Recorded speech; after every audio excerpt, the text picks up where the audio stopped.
মিম্মির গল্পের ঝুড়ি চ্যানেলে আপনাদের সবাইকে স্বাগতম। আজ শুনবেন হুমায়ুন আহমেদের একটি ছোট গল্প, সৌরভ। আজহার খাঁ ঘর থেকে বেরুবেন, শার্ট গায়ে দিয়েছেন। তখনই লিলি বলল, বাবা, আজ কিন্তু মনে করে আনবে। তিনি তীক্ষ্ণ দৃষ্টিতে তাকালেন মেয়ের দিকে। মেয়ে বড় হয়েছে, ইচ্ছে করলেও ধমক দিতে পারেন না, সেজন্যই রাগী চোখে তাকিয়ে রইলেন খানিকক্ষণ। লিলি বলল, রোজ রোজ মনে করিয়ে দেই, আজ আনবি কিন্তু। সামনের মাসে আনবো। না, আজই আনবে। রাগে মুখ তেতো হয়ে গেল আজহার খাঁর। প্রতিটি ছেলে মেয়ে এমন উদ্ধত হয়েছে, বাবার প্রতি কিছুমাত্র মমতা নেই। আর নেই বলেই মাসের ২৬ তারিখে দেয়ালে হেলান দিয়ে দৃঢ় গলায় বলতে পারে, না, আজই আনতে হবে। তিনি নিঃশব্দে শার্ট গায়ে দিলেন, চুল আঁচড়ালেন, জুতা পরলেন। জুতার ফিতায় কাদা লেগেছিল, ঘষে ঘষে সাফ করলেন। লিলি সারাক্ষণই বাবার দিকে তাকিয়ে রইল। তিনি বেরুবার জন্য উঠে দাঁড়াতেই বলল, বাবা, আনবে তো? মেয়েটার গালে প্রচণ্ড একটা চড় কষিয়ে দেওয়ার ইচ্ছা প্রাণপণে দমন করে তিনি শান্ত গলায় বললেন, টাকা নেই, সামনের মাসে আনবো। লিলি নিঃশব্দে উঠে গেল। তিনি ভেবে পেলেন না, সবাই বৈরী হয়ে উঠলে কি করে বেঁচে থাকা যায়। তিনি তো কিছু বলেননি, শুধু শান্ত গলায় বলেছেন, হাতে টাকা নেই। এটা তাকে বলতে হলো কেন? যে মেয়ে বাবার চোখের দিকে তাকিয়ে তার অভাব বুঝতে পারে না, সে কেমন মেয়ে? তার মন খারাপ হয়ে গেল। ইদানিং অল্পতেই তার মন খারাপ হয়ে যায়, সামান্য সব কারণে হতাশ বোধ করেন। বেঁচে থাকা অনাবশ্যক বলে মনে হয়। হতাশা গুণনাশিনী, হতাশা মানুষের সমস্ত গুণ নষ্ট করে দেয়। তবুও তো ভালোবাসার মতো মহত্তম সদ্গুণটি আমার এখনো নষ্ট হয়নি। তোমাদের সবাইকে আমি ভালোবাসি, তোমাদের জন্য সারাক্ষণ আমার বুক টনটন করে। আর লিলি, তুমি তোমার বাবার দিকে ঠান্ডা চোখে তাকিয়ে থাকো। মাসের ২৬ তারিখে তোমার একটি শখের জিনিস আমি কিনে আনতে পারি না, কিন্তু তুমি তো আমারই মেয়ে। তুমি তোমার মায়ের মতো অবুঝ হবে কেন? আজহার খাঁর কান্না পেতে লাগল। যদিও সন্ধ্যা হয়ে আসছে, তাকে এক্ষুনি বাইরে বেরুতে হবে। তবু তিনি চৌকিতে বসে বাইরের আকাশ দেখতে লাগলেন। বাবা, এই নাও টাকা। লিলি ৩টি ১০ টাকার নোট টেবিলে বিছিয়ে দিল। তিনি অবাক হয়ে বললেন, টাকা কোথায় পেয়েছিস? আমার টাকা, আমি জমিয়েছি। আনবে তো বাবা? আনবো। নাম মনে আছে তোমার? আছে। লজ্জা ও হতাশার মিশ্র অনুভূতি নিয়ে তিনি বেরিয়ে এলেন। বাইরে ঝিরঝির করে হালকা বৃষ্টি হচ্ছিল।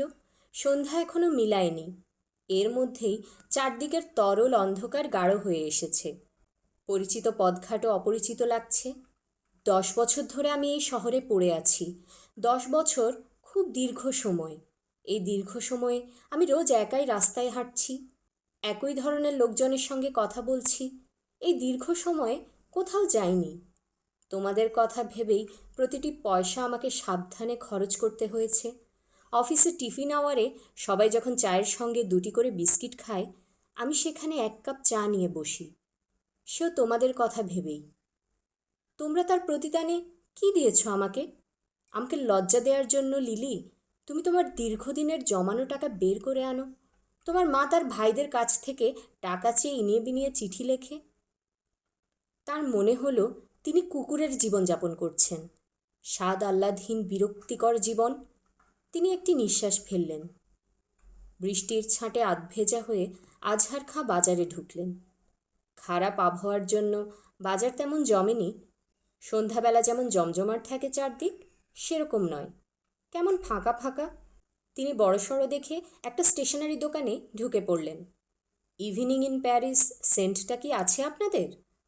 না, অন্য সেন্ট আছে, দেখবেন? হুম, এইটাই চাই। তখন ঝমঝম করে বড় বড় ফোঁটায় বৃষ্টি নেমেছে। বৃষ্টি অগ্রাহ্য করে তিনি রাস্তায় নেমে পড়লেন। ৩-৪টি দোকান ঘুরতেই কাদায় পানিতে মাখামাখি। তার গাল বেয়ে পানির স্রোত বইতে লাগল। তার ভাবভঙ্গি দেখে মনে হচ্ছিল সেন্টের শিশিটি তার এই মুহূর্তেই প্রয়োজন। বৃষ্টি কখন ধরবে তার জন্য অপেক্ষা করতে পারছেন না এমনই তারা। পঞ্চম দোকানে সেটি পাওয়া গেল। দোকানি শিশিটি কাগজে মুড়ে বলল, ইস, একেবারে যে ভিজে গেছেন, রিক্সা করে চলে যান। কত দাম? 26 টাকা 50 পয়সা। দরদাম করবার ধৈর্য নেই আর। টাকার জন্য পকেটে হাত দিয়ে আজহার খাঁ স্তম্ভিত হয়ে গেলেন। সেখানে দুটি 1 টাকার নোট আর একটা আধুলি ছাড়া কিছুই নেই। দোকানি নীরবে শিশিটি আগের জায়গায় রেখে দিল। তার ভাবভঙ্গি দেখে মনে হচ্ছিল এরকম ঘটনা যেন প্রতিদিন ঘটে। কাস্টমার জিনিস কিনে পকেটে হাত ঢুকিয়ে দেখে পয়সা নেই। এ যেন খুবই স্বাভাবিক একটা ব্যাপার। আজহার খাঁ ভাবলেশীন মুখে কিছুক্ষণ দাঁড়িয়ে থেকে বৃষ্টির ভেতর নেমে গেলেন। হু হু করে হাওয়া বইছে, ঝড় উঠবে কি না কে জানে। চশমার কাচে বৃষ্টির ফোঁটা জমে চারদিক ঝাপসা দেখাচ্ছে। আজহার খাঁ নীরবে হেঁটে চলেছেন। দু একটি রিক্সা তার ঘাড়ের উপর পড়তে পড়তে সামলে উঠছে। দ্রুতগামী ট্যাক্সির উজ্জ্বল আলো মাঝে মাঝে তার চোখ ঝলসে দিচ্ছে। তিনি আচ্ছন্নের মতো হাঁটছেন। এই বৃষ্টি, এই শীতল হাওয়া, পায়ের গোড়ালি পর্যন্ত ডুবে যাওয়া ময়লা পানির স্রোত কিছুই যেন নজরে আসছে না তার। আহা, আমার মেয়ে শখ করে একটা জিনিস চেয়েছে, আশা করে বসে আছে হয়তো। এমন লক্ষ্মী মেয়ে আমার, বাবার সংসারে কত কষ্ট পাচ্ছে। তার নিজের সংসার হোক, সেখানে কোনো দুঃখ কষ্ট থাকবে না, আমি কসম খেয়ে বলতে পারি। এই জাতীয় অসংলগ্ন ভাবনা ভাবতে ভাবতে তিনি নয়াপাড়া ছাড়িয়ে, হাই স্কুল ছাড়িয়ে সেচখালি পর্যন্ত চলে গেলেন। কোথায় যাচ্ছেন, কী জন্য যাচ্ছেন, এসব তার মনে রইল না।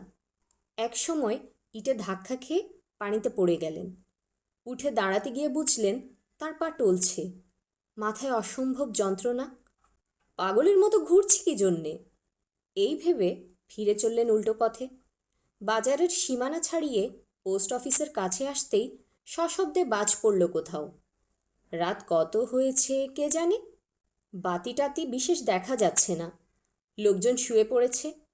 আজহার খাঁর হঠাৎ মনে হলো রফিকের বাসায় গিয়ে 20টা টাকা নিয়ে এলে হয়, কিন্তু দোকান খোলা থাকবে কতক্ষণ। তিনি ডান দিকের গলিতে ভেজা স্যান্ডেল টানতে টানতে দ্রুত হাঁটতে লাগলেন। ঘন অন্ধকার রাস্তা, বিজলির আলোয় একাধবার সব ফর্সা হয়ে ওঠে, পরক্ষণে নিকষ কালো। রফিকের বাসায় কড়া নাড়তে গিয়ে বুঝলেন তার শরীর সুস্থ নয়, প্রবল জ্বর এসেছে, পিপাসায় গলা বুক শুকিয়ে কাঠ। রফিক আঁতকে উঠে বলল, কি হয়েছে আজহার ভাই? না কিছু হয়নি, এক গ্লাস পানি খাওয়াও। বাসার সবাই ভালো আছে তো? ভাবির জ্বর কেমন? সব ভালোই আছে, এক গ্লাস পানি আনো আগে। আজহার খাঁ উদ্ভ্রান্ত শূন্য দৃষ্টিতে তাকাতে লাগলেন। রফিক তার হাত ধরল। তোমার ভীষণ জ্বর, কি হয়েছে বলো? টাকা আছে তোমার কাছে? কত টাকা? গোটা 20। দিচ্ছি, তুমি একটা শুকনো কাপড় পরো, আমি রিক্সা আনিয়ে দেই।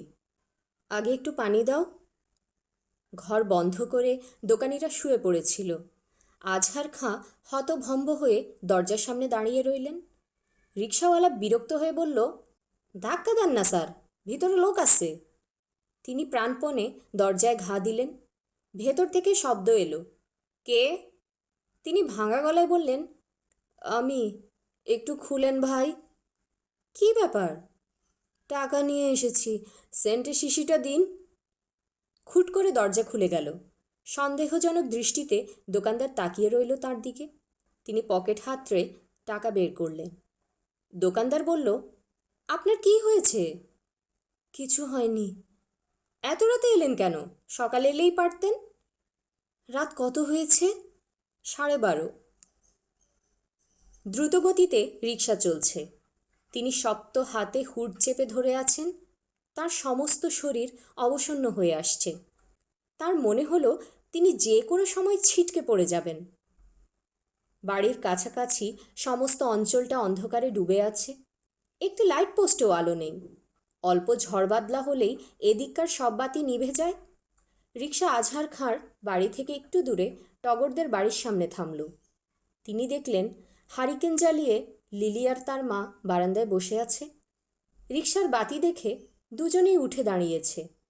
অন্ধকারের জন্য বুঝতে পারছে না কে এলো।